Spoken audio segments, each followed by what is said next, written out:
In the previous video, we used this information to generate the pro forma income statement for years 1, 2, and 3.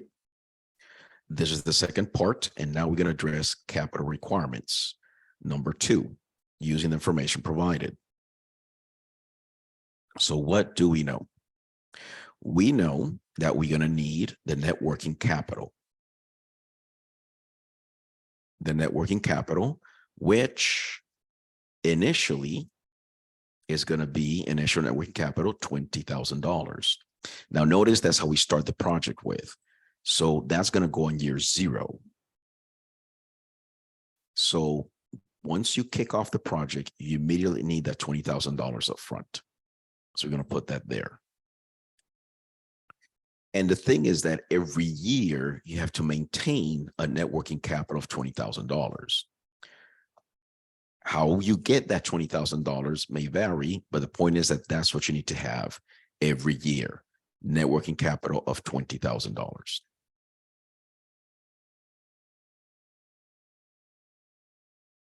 Okay. Now, net fixed assets. The only information we have is the manufacturing equipment was $90,000.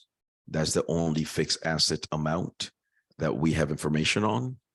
So our fixed assets are effectively $90,000. So the total investment on year 0 is considered the net working capital plus the net fixed assets in this example.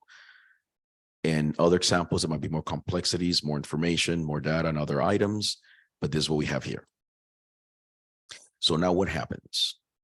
Once a year goes by, we already mentioned that we do have still that requirement of $20,000 in cash of net working capital.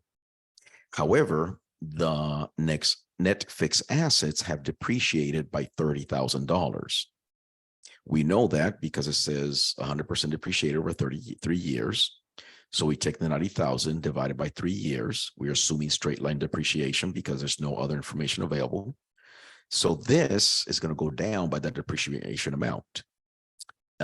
Another way to look at it, since in the previous video, we already developed the pro forma income statement, the depreciation for the year is 30,000. It's right here, year by year. So we can take the 90,000 minus the 30,000 in depreciation. And then, same as before, we put those two together. And same process for the next year. Another 30,000 was depreciated. So we take the previous amount of net fixed assets minus another 30,000 got depreciated, and now we're down to 30,000. Clearly, in the last year, depreciation at the end of last year is 0 because we're already depreciating it. The depreciation is not 0. The net fixed asset value is 0 because we depreciated another $30,000.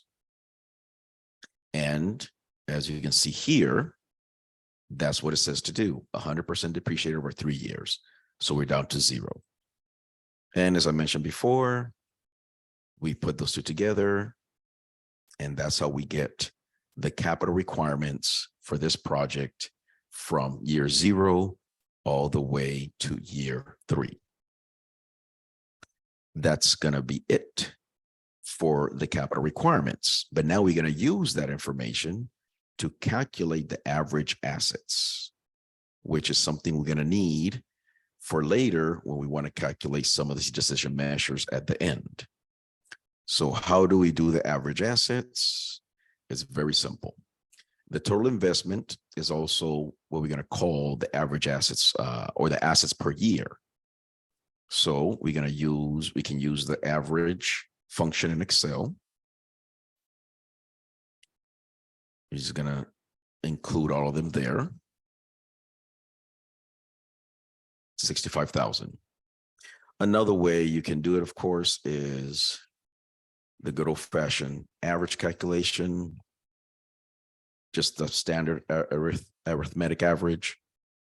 Take that amount, and divided by 4. In this case, we got 4 items, 65,000.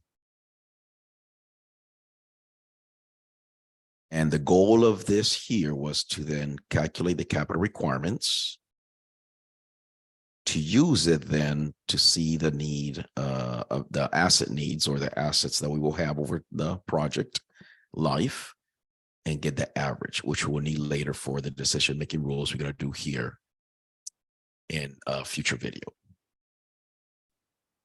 That's all for this video. We will move on to operating cash flow per year, number 3, on the next video.